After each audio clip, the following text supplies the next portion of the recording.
Bonjour. Les grandes sociétés du CAC 40 sont-elles bonnes pour la France ou sont-elles mauvaises? Eh bien oui, elles sont bonnes et non, elles ne sont pas bonnes.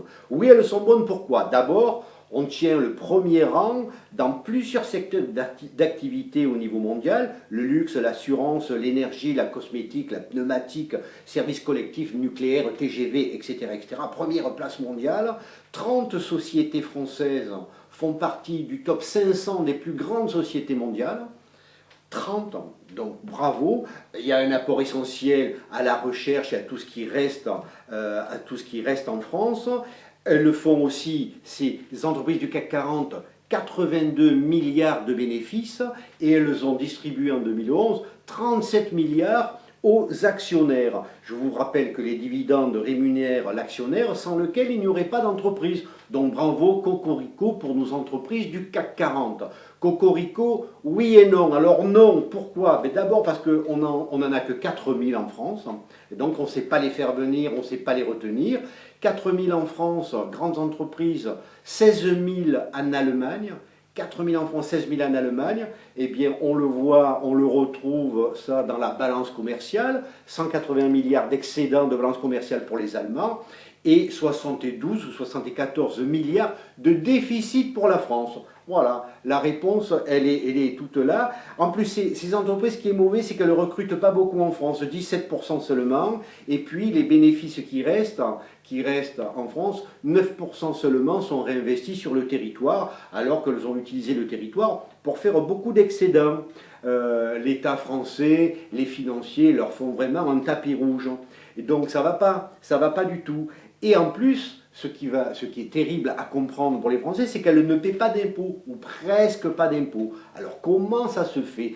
Elles ne sont pas hors la loi quand elles ne paient pas d'impôts, simplement elles utilisent des lois, libre circulation des capitaux, des lois européennes et surtout des lois françaises, qui sont le bénéfice mondial consolidé.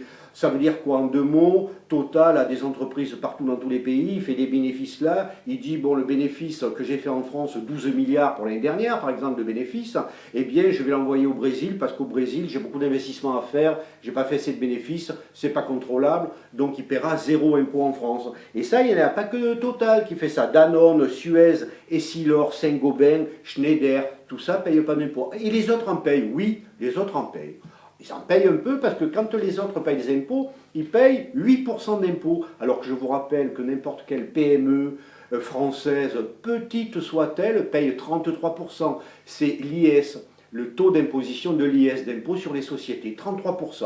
Tout le monde paye ça, même les plus petites, mais eux, non, parce qu'ils sont très gros, ou alors ils négocient, ils provisionnent des charges, ce qu'on appelle les charges exceptionnelles, des charges exceptionnelles d'exploitation, d'investissement, de financement. Enfin bon, ils font un peu leur propre loi avec tout ce qu'on leur apporte sur un plateau, et les politiques, eh bien les politiques, ils leur font tapis rouge, mais ça va pas. 82 milliards pour... Si ce bénéfice avait été réalisé dans des entreprises lambda françaises, ils auraient payé 27 milliards d'IS, c'est normal à 33%, alors que là, je n'ai pas les chiffres exacts, mais ils ont payé à peu près 10 fois moins. Donc il y a quelque chose qui ne va pas, cet argent qui est fait sur le territoire français, il s'en va ailleurs, c'est pas contrôlable, quand il s'en va, il n'est pas taxé, pas de TVA, rien, et ils payent un petit impôt, et pourtant ils font beaucoup d'argent sur notre dos, les politiques, là il y a de quoi faire, il y a de quoi récupérer pas mal de milliards qui nous sont dus raisonnablement, voilà, parce qu'ils s'enrichissent sur notre sol. Voilà les entreprises du CAC 40, bravo de les avoir, malheureusement on n'en a pas assez, mais il va falloir régulariser tout ça et réguler. On ne peut pas s'enrichir sur un territoire et leur dire merci beaucoup, au revoir, on s'en va avec la cagnotte, ça ne profitera pas aux Français, ni dans le recrutement, ni dans le réinvestissement, ni dans l'impôt sur les sociétés. Non, là il y a un problème qu'il va falloir revoir. Messieurs les politiques, au travail. Bye bye.